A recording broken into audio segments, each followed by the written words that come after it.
Amin. Haleluya. Amin. Haleluya. Amin. Yesus ajaib, Tuhanku ajaib, kasih-Nya ajaib bagiku. Yes. Yesus ajaib, Tuhanku ajaib, rahmat-Nya tetap selamanya. Tak berubah kasih-Nya, tak berubah kasih-Nya. Setiap hari bertambah indahnya, sampai bumi berlalu dan habislah ragaku. Yesusku ajaib bagiku. Yesus ajaib, Yesus ajaib, Tuhanku ajaib, kasih-Nya ajaib bagiku. Yes, Yesus ajaib, Tuhanku ajaib, rahmat-Nya tetap selamanya. Tak berubah kasih-Nya, tak berubah kasih-Nya. Setiap hari bertambah indahnya, sampai bumi berlalu dan habislah ragaku. Yesusku ajaib bagiku. Yesusku ajaib bagiku. Ya, Bapak Ibu Saudara sekalian terkasih, sebelumnya kami dari tim pada malam hari mau minta maaf karena memang ada kendala teknis sedikit, jadi baru sekarang kita live. Tapi namanya orang sabar itu tentunya disayang oleh Tuhan, ya. Sabar disayangi. Sayang Tuhan, ya. Justru dalam masa-masa seperti ini kita dilatih Tuhan untuk sabar, Pastor, ya. Kita belajar sabar. Oke, Pastor silakan, Pastor. Sahabat Laporta, kita berjumpa lagi dalam sesi ini dan tema kita memang cocok dengan masa-masa ini, ya, yaitu menjadi berkat di masa pandemi. Banyak berbuat, banyak berbagi, banyak memberi. Dan sebelum kita lanjutkan, saya akan memimpin atau bersama dengan Anda semua dalam doa bersama. Ada 1-2 orang yang menitip doa mereka, terutama yang berulang tahun. Saudara Cornelis berulang tahun yang ke-36 dan dia minta untuk didoakan. Dan Saudara Yohanes berulang tahun yang ke-42 juga meminta untuk didoakan. Dan tentu masih banyak yang di sana, di rumah, di kantor, di tempat mana mereka bekerja. Mereka juga berulang tahun hari ini, kemarin maupun besok. Kita doakan mereka. Dalam nama Bapa dan Putra dan Roh Kudus. Amin. Tuhan yang Maha Baik, kasih-Mu sungguh besar. Dan seperti kami berserah padamu untuk hidup kami, menjadi seperti tanah liat di tangan tukang periuk. Kami benar-benar bersandar padamu dan memohon untuk dibentuk sesuai dengan kehendak-Mu. Hidup kami bergantung jasmani dan rohani padamu. Ketika kami lapar, Engkau menyediakan kami rezeki untuk kami bisa makan dan minum, dan bisa bertemu dengan saudara-saudara kami. Semoga dengan perayaan acara live streaming kami malam ini, firman-Mu membuat kami bersuka cita bersama dan berbagi dalam kasih. Amin. Dalam nama Bapa dan Putra dan Roh Kudus. Amin. Dan sahabat Laporta, kita akan melambungkan pujian kepada Tuhan, memuji Dia karena Dia selalu setia pada kita. Dia sabar pada kita.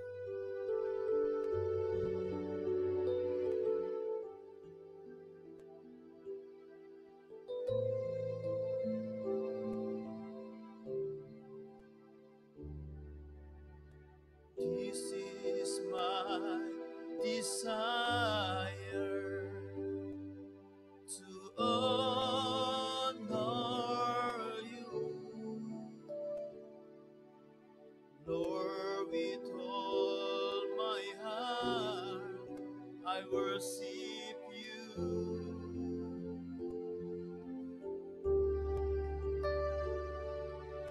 All I have within me, I give you praise. All that I adore is in you. Boleh sama-sama kita angkat pujian ini. Lord, I give you my heart. Lord, I give you my heart.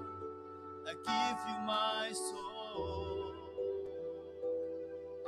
I live for you alone. Every breath that I take, every moment I'm away. Lord, have your way in me.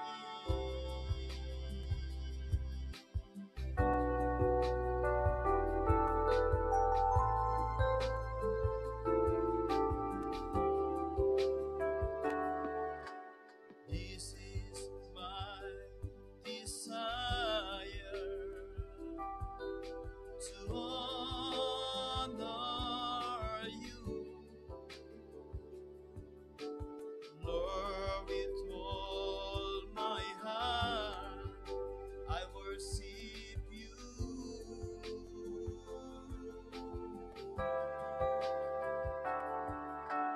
All I have within me, I give you praise. All that I adore is in you. Lord, I give you my heart.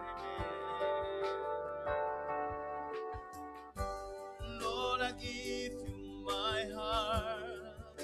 I give you my soul. I live for you alone. And every breath that I take, every moment I'm away.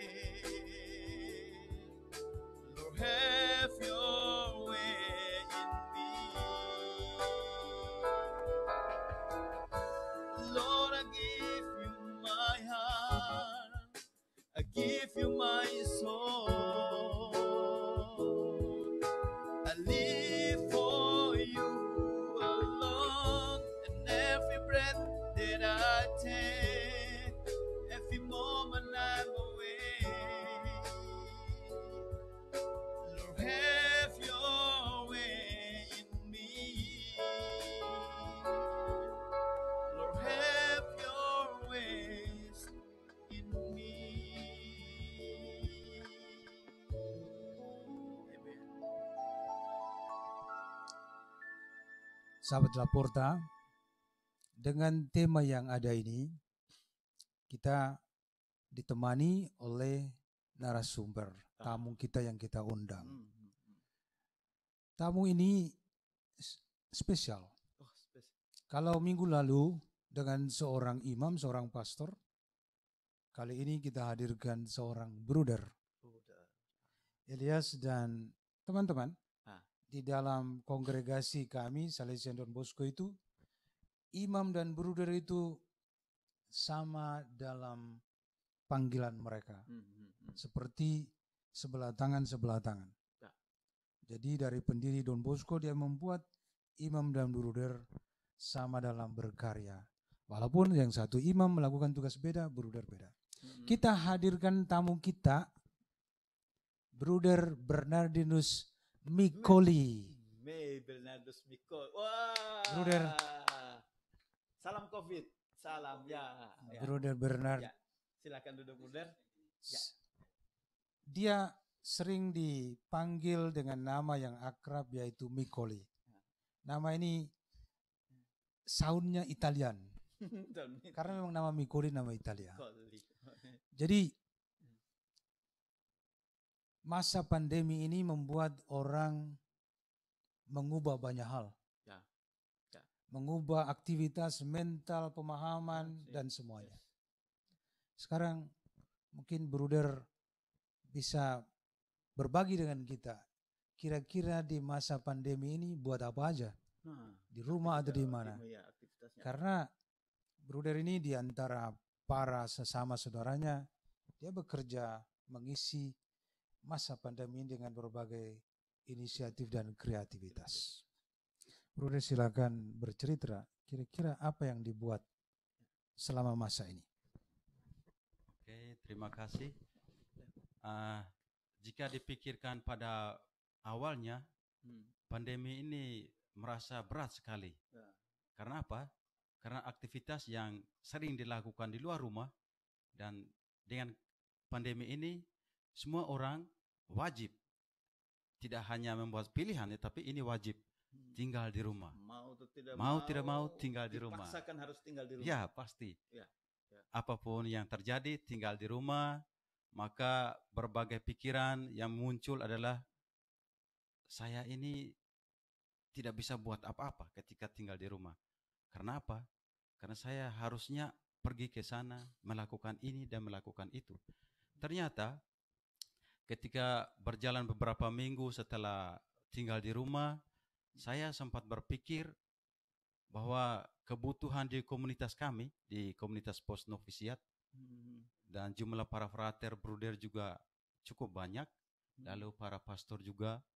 Dan saya berpikir ketika setiap hari, bukan setiap hari, 2 kali seminggu, kalau pergi ke pasar lumayan untuk membeli bahan makanan. Dan syukur kepada Tuhan, ada juga umat yang memberikan kebaikan mereka dengan memberikan sayur, ikan, daging. Jadi itu yang membuat kami merasa pandemi ini juga dari diri saya sendiri tidak hanya menjadi suatu hal yang membuat saya takut, tetapi ini juga mungkin menjadi suatu berkat. Kenapa menjadi berkat? Setelah melihat umat memberikan sayur mayur, ikan, saya juga sempat berpikir, wow, lahan Wisma, halaman yang cukup untuk dibuatkan sesuatu, menanamkan sesuatu. Saya pikir begitu pertama kalinya. Sehingga planning pertama yaitu pertama harus membeli bibit. Karena terus terang di Tanaman. Bibit tanaman. Karena di Wisma sendiri tidak ada tanaman apa-apa. Pasti tanaman sayur atau apa? Bibit tanaman sayur, singkong. Lalu hal lain yang saya pikirkan, mungkin juga kalau berkenan memelihara ikan, terutama ikan lele. Banyak sekali dukungan dari teman-teman komunitas kan. Mereka melihat, bruder ini bagus, tempat ini cocok. Oke, saya mencoba.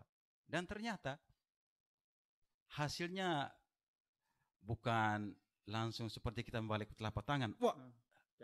Jadi. Tidak. Harus di sana ada usaha, ada percobaan, memang ada gagal. Bayangkan sayur beberapa kali mati. Padahal sudah dikasih pupuk. Kasih pupuk. Siram. Rutin. Karena mungkin saatnya belum tiba. Dan ikan juga sama, ikan lele. Saya menaruhnya sekitar 100-an ekor. Tetapi yang tersisa saya tidak hitung. Tetapi kami sudah bisa menikmati.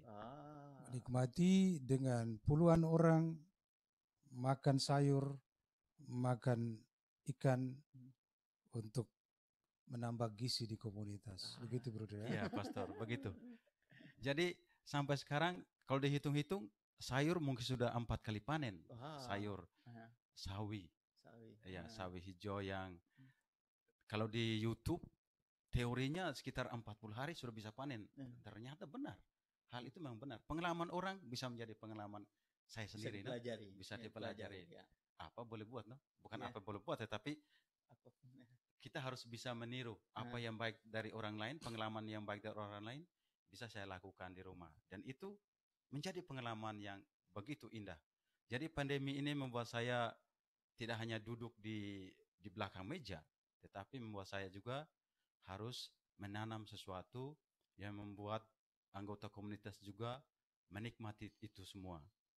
Ternyata sayur, singkong itu tidak hanya dinikmati oleh anggota komunitas post novisiat dan komunitas provinsial, ternyata ada juga beberapa keluarga yang menikmati semuanya itu. Artinya beli. Artinya tidak, karena kami Mereka ikut karena ini berbagi. adalah suatu yang cuma-cuma kami terima, Yes. maka kami Kita juga memberi dengan cuma-cuma. Asik. Terutama beberapa keluarga yang mereka melihat, oh sayur ternyata enak. Seperti daun singkong yang masih muda, lalu pepaya Jepang, itu memang sangat mudah untuk ditanam, tumbuh dan menjadikan sayur itu cukup beberapa menit sudah jadi. Cepat. Yang lainnya adalah pepaya Jepang. Ternyata mudah sekali tanam. Tidak perlu membutuhkan lahan yang besar, tetapi lahan yang sedikit, diberi siraman yang terus, siram air, lalu dengan sedikit pupuk yang menyuburkan. Dan saya juga tidak hanya menanam, tetapi menyediakan wadah pupuk. Sisa sayuran, kulit buah yang ada di dapur, itu saya tampung dan simpan dalam ember dan menaruh air sedikit demi sedikit. Nah, dari sana airnya itu dipakai untuk menyiram sayuran. Dalam hal ini tidak ambil air itu secara langsung dan menyiram di dalam tanaman itu, tidak. Saya harus mencampurnya dengan air biasa. Ya. Jadi karena saya sudah pernah mencoba ketika air yang saya ambil dari ember itu yang sudah menjadi busuk, kalau dicium, oh baunya sangat menyengat. Ternyata ketika saya mencoba untuk menyiramnya, tanaman itu langsung layu besoknya. Berarti ini airnya sangat keras. Dan tidak membantu pertumbuhan. Tidak membantu pertumbuhan, betul Pastor. Mungkin juga panas, sehingga membuat akarnya juga tidak bisa mengisap air itu. Maka saya melihat lagi, mencari di YouTube juga, ternyata di sana juga ada satu komunitas suster SFD di Tiga Raksa, dan dia memposting bahwa air yang dari sisa sayuran ini yang ditampung dalam ember diambil lalu harus dicampur dengan air biasa. Oh, ini pelajaran yang berarti juga buat saya. Maka saya mencoba pengalaman itu dan ternyata benar. Sayuran itu bertumbuh dengan subur. Luar biasa. Ya. Jadi Bruder melihat bahwa biaya untuk membeli sayur di pasar dengan biaya membeli bibit kemudian menanam, ini ada sedikit perubahan, misalnya penghematan atau bagaimana? Kalau melihat biaya, sejauh ini saya mengambil suatu hal yang nyata bahwa ke pasar itu 3 kali seminggu. Jadi sebelum saya menanam sayuran itu rutin, otomatis 3 kali seminggu sudah jelas itu. Dan pengeluarannya lumayan wow. Dan setelah sayuran ini sudah bisa dipanen dan ikan juga sudah bisa dinikmati, ternyata sudah mengurangi pengeluaran di sana. Ya.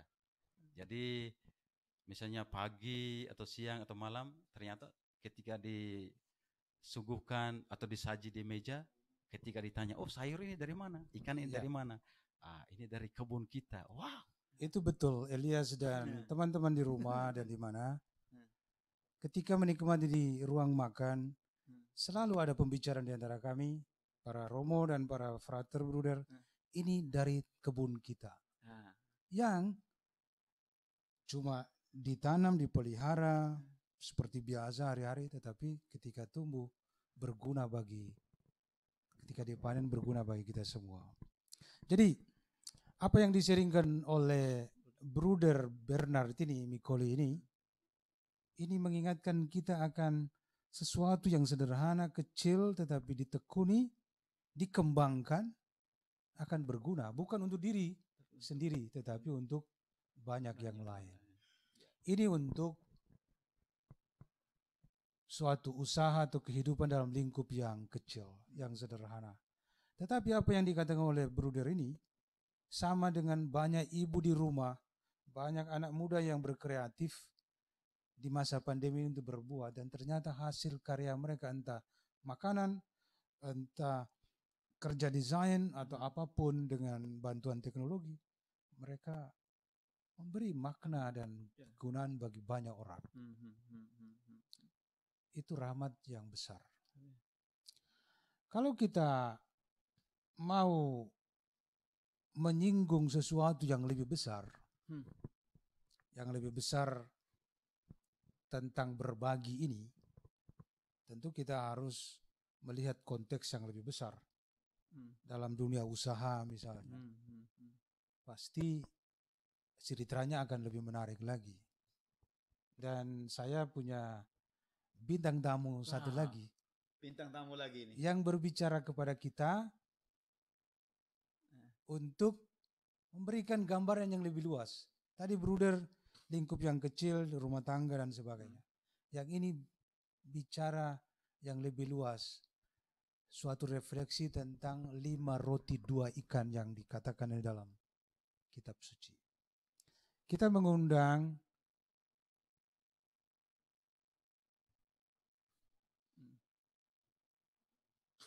seorang tamu kita yang teman-teman para sahabat tahu bahwa tamu virtual, tetapi karena problem teknis kita tidak bisa menghadirkan ritual virtual. Maka kita mengundang teman kita JR Tan untuk berbagi kepada kita tentang banyak berbagi, banyak memberi. Oh, luar biasa.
Sahabat Laporta, bertumbuh dalam iman, bertekun dengan firman Tuhan.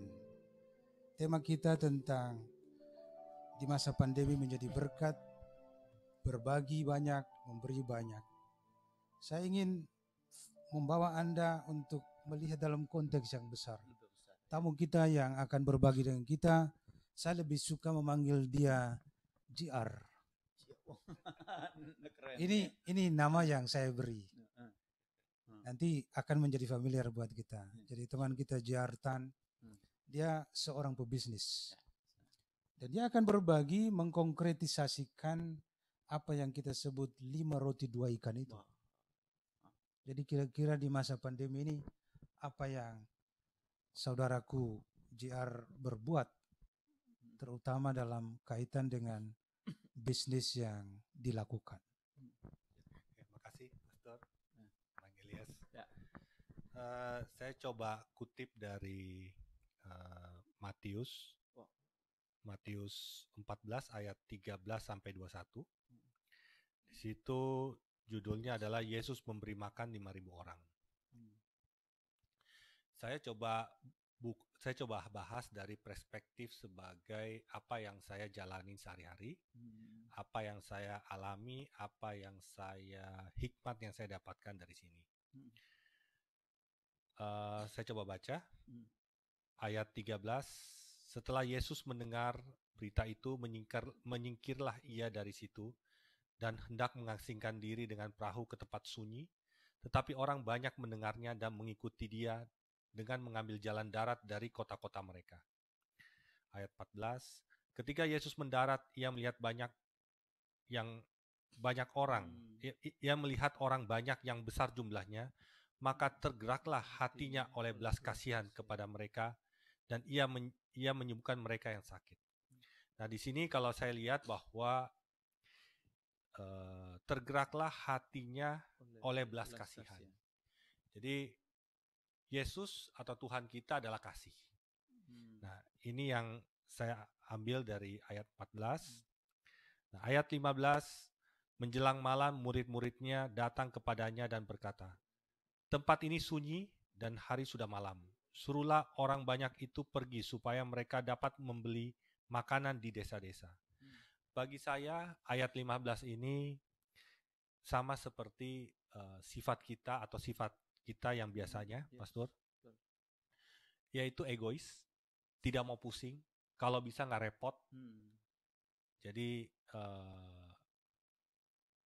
pandangan saya bahwa suruhlah murid-murid kata, suruhlah mereka membeli makanan di desa-desa. Nah, cuma di sini kalau kita lihat bahwa Tuhan Yesus ini berdasarkan kasih. Ini ayat ke-14 ini, ayat ke-15 ini murid-murid suruh pulang. Nah, jadi mungkin ini adalah sifat egoisnya yang tidak mau pusing. Nah, ayat 16, tetapi Yesus berkata kepada mereka, tidak perlu mereka pergi, kamu harus memberi mereka makan. Nah, itu adalah satu perintah dari Yesus berupa tugas, jaminan, berilah mereka makan. Ya. Nah, ayat 17 jawab mereka, yang ada pada kami di sini hanya 5 roti 2 ikan. Jadi di sini sikap hatinya atau cara pikirnya adalah satu, ketidakpercayaan. Yang kedua yang saya tangkap di sini adalah kita kadang-kadang dari sisi pengusaha kita ini punya mental kemiskinan. Apa mental kemiskinan? Jadi kadang-kadang kita mau berbuat sesuatu, kita mau melakukan sesuatu yang kita lihat adalah kekurangan kita. Jadi kita selalu lihat, yang saya katakan adalah kita ini kadang-kadang sering punya mental miskin. Jadi kalau saya mau usaha, saya nggak punya ini. Saya bagaimana usaha A, saya nggak punya ini. Saya nggak mau usaha B, tapi saya nggak punya ini. Jadi ada rasa khawatir, rasa miskin bahwa tidak bisa buat. Ya, kekurangan yang dilihat. Kekurangan. Ya, jadi kalau saya lihat ini ada beberapa sifat yang ada sama kita. Yang pertama adalah egois. Yang kedua adalah mental miskin. Ya, atau bagaimana mungkin saya bisa melakukan A, bagaimana mungkin saya bisa melakukan B. Saya nggak punya itu, saya tidak punya bakat itu, saya tidak bisa punya itu. Ya, itu yang kedua. Yesus berkata, bawalah kemari kepadaku. Ya, jadi menyerahkan 5 roti 2 ikan. Lalu disuruhnya orang banyak itu duduk di rumput, dan setelah itu diambilnya 5 roti dan 2 ikan itu. Yesus mengadah ke langit dan mengucap berkat, lalu memecah-mecah roti itu dan memberikannya kepada murid-muridnya, lalu murid-muridnya membagi-bagikan kepada orang banyak. Nah, di sini kalau saya implementasikan dari pengalaman pribadi saya, apapun yang kita mau kerjakan, kita kerjakan aja. Jadi mental kemiskinan itu jangan kita pikirkan, kita lakukan aja. Just do it. Lakukan, setelah itu kita serahkan kepada Tuhan. Biarkan hasil berikutnya Tuhan yang kerjakan. Jadi dengan just do it, lakukan apa yang kita bisa, kita menyingkirkan rasa takut mental yang tadi kemiskinan. Ya. Dan Tuhan bekerja bersama kita. Nah, kita akan merasakan keajaibannya. Keajaiban. Ya, jadi kalau kita sudah mencoba untuk tidak memikirkan diri kita sendiri, egois kita Egois diri tadi. sendiri, kita melakukan semuanya, hasilnya kita serahkan kepada Tuhan. Nah, terus ayat berikutnya adalah kalau kita lihat di sini, setelah Yesus bekerja, Yesus mengucap syukur Mengucap syukur. dan memecah-mecahnya, Hmm. memecah-mecah roti. Nah, dan memberikannya kepada murid-muridnya. Lalu murid-muridnya membagi-bagikan kepada banyak orang. Nah, di sini kalau menurut saya, tugas kita adalah membagi-bagikan. Kita tidak punya kemampuan memberi, menurut saya, karena memberi itu hanya dimiliki oleh Tuhan. Wow, ini menarik, Elias. Ya, Tuhan karena Karena semua Tuhan yang dia kuasa, dia yang punya, Hmm. dia beri. Ya. Tapi kita yang mengambil dan membagikan. Ya. Saya mengingat tadi apa yang disering dari pertama dari Bruder, karunia yang Tuhan berikan ya dia kembangkan dan dia bagikan. Sama dengan saudara JR juga berbagi demikian. Jadi kalau yang saya lihat kita cuma mampu membagi-bagikan. Kita tidak punya kuasa memberi karena semua milik Tuhan. Wow, Wah. catat itu. Ini suatu insight yang bagus. Nah, di sini dan kita lihat lagi dan mereka semuanya makan sampai kenyang. Kemudian orang mengumpulkan potongan-potongan roti yang sisa 12 bakul penuh. Yang ikut makan kira-kira 5.000 laki-laki, tidak termasuk perempuan dan anak-anak. Nah, jadi kalau kita lihat lagi, setelah makan dibagikan, masih ada sisa 12 bakul. Nah, saya membayangkan bagaimana pada saat kita lagi bekerja, kita lagi punya mental kemiskinan, kita lagi membayangkan kita tidak mampu mengerjakan, tetapi bekerja dengan menyerahkan seluruh pekerjaan kita kepada Tuhan, dan kita punya niat dan kita punya ketulusan dalam berbagi, ya, bukan hanya kita bisa menyelesaikan pekerjaan itu dengan baik, hasilnya luar biasa, di luar ekspektasi, dan kita masih bisa bawa pulang 12 bakul. Wow, ini juga satu hal yang menarik. Jadi ada sisa 12 bakul kita bawa pulang, walaupun memang sudah ada hasil, tapi ada sisa yang kita bawa pulang. Jadi yang saya mau tekankan di sini kadang-kadang Pastor, saya mau mengerjakan A. Boro-boro saya mikir saya bisa bawa pulang bakulnya. Mengerjakannya aja saya sudah mikir saya nggak mampu. Nggak mampu, saya egois, ingat diri. Ya, gitu ya. Jadi bagaimana kalau dengan pengertian bahwa kita egois, terus kita tidak percaya atau kita punya mental kemiskinan. Di satu sisi kita juga tidak mau berbagi. Jadi semua pada lemah dan kelemahan-kelemahan itu membatasi kita untuk berbuat yang baik, untuk berbagi. Jadi berbagi itu tidak harus jadi sesuatu yang memang apa yang Tuhan kerjakan menurut saya sudah di luar daripada akal pikiran kita. Jadi kita mau mengerjakan sesuatu yang tadinya kita sudah punya mental kemiskinan, merasa tidak mampu, tapi dengan kita berbagi, di luar akal budi kita, untuk memberi makan hanya 5 roti 2 ikan aja yang bagi saya, kita mau makan sendiri aja nggak cukup. Tapi ini kita bisa dengan 5 roti 2 ikan, kita bisa berbagi kepada 5.000 orang, itu sudah wow. Masih lebih lagi bisa bawa pulang 12 bakul. Sisanya. Nah ini menurut saya inilah sikap hati, cara pikir yang di luar daripada akal pikiran kita, yang kita mesti taruh di dalam hati kita. Memang apa yang kalau kita berjalan dengan Tuhan, akan banyak hal-hal yang di luar daripada akal budi kita yang akan terjadi apabila kita berjalan dengan kasih, kita berjalan dengan berbagi. Hasilnya bukan cuma kita bisa mendapatkan mujizat, kita juga bisa bawa pulang 12 bakul.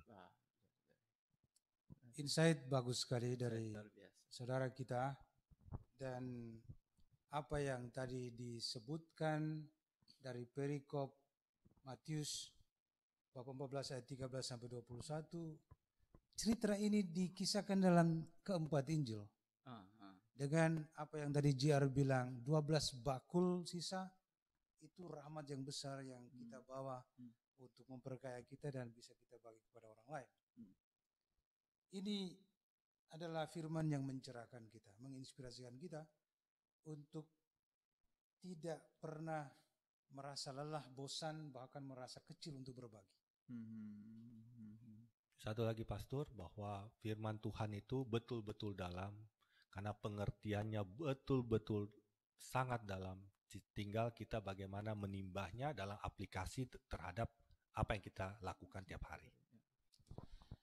Jadi begitulah, kita mempunyai dua tamu yang bicara bagus sekali. Satu dalam konteks yang ruang kecil, lingkup kecil keluarga. Satu dalam konteks yang lebih besar, dalam kerja bisnis. Kita melambungkan terima kasih kita, pujian kita kepada Tuhan.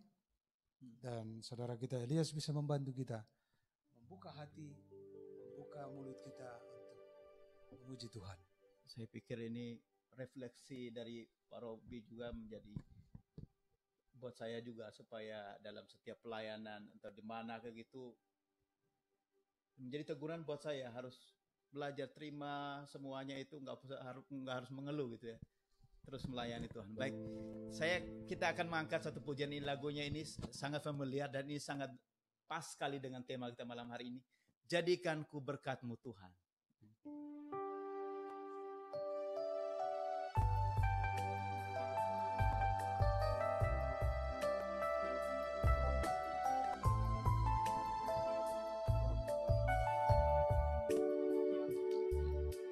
Jadikan ku berkat-Mu Tuhan, jadi terang bagi sesama kami yang telah diselamatkan.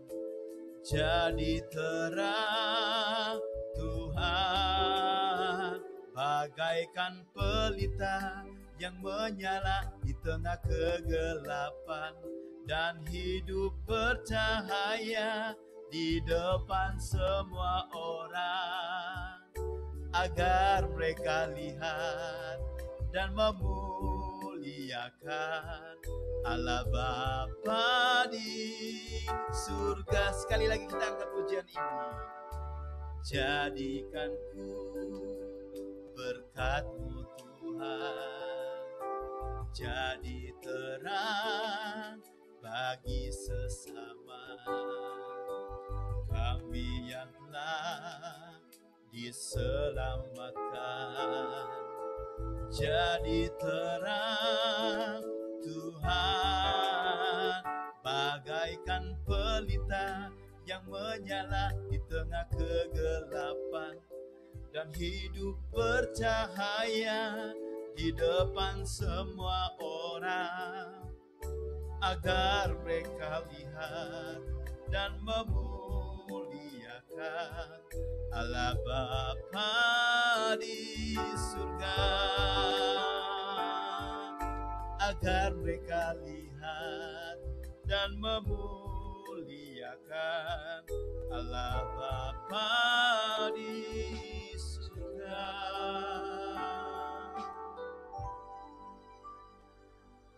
Sahabat Laporta, kita di penghujung acara kita, streaming Laporta kali ini. Dan di dalam doa penutup ini saya sebutkan satu keluarga yang minta untuk didoakan atas kebutuhan-kebutuhan mereka khususnya di masa pandemi ini. Keluarga Kristoforus dengan istrinya Anastasia dan 3 anaknya. Dan pasti banyak dari teman-teman atau keluarga yang juga minta dukungan doa dari kita. Dalam nama Bapa dan Putra dan Roh Kudus. Amin. Kemuliaan bagimu ya Tuhan Yesus, atas penyertaan-Mu, atas bimbingan-Mu yang menerangi kami untuk melakukan kegiatan rohani live streaming ini.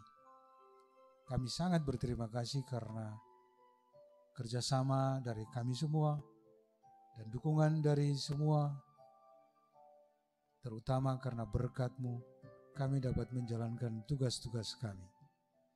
Kepercayaan yang diberikan kepada kami, yang kami jalankan setiap hari. Amin. Dalam nama Bapa dan Putra dan Roh Kudus. Amin. Amin. Kita akan menutup dengan lagu pujian. Baik, lagu ini saya pikir bahwa semua kita tahu lagunya, sangat familiar dalam nuansa Mandarin, berkat anak cucu. Iya, bahwa Tuhan memberikan kepada kita kelimpahan supaya kita juga berbagi dengan orang-orang atau sesama kita yang membutuhkan kita. Berkat anak cucu.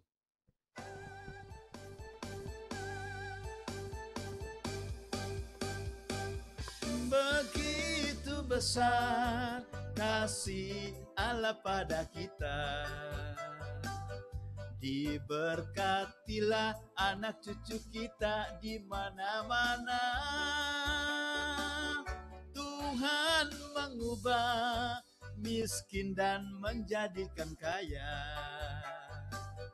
Dia merendahkan dan meninggikan juga. Berbahagialah bagi orang yang percaya. Anak cucunya pasti tidak akan meminta-minta,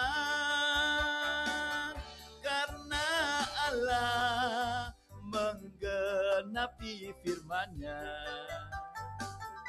Tiada yang mustahil bagi orang percaya. Bapak Ibu Saudara sekalian, program kita malam hari ini memang akan berakhir.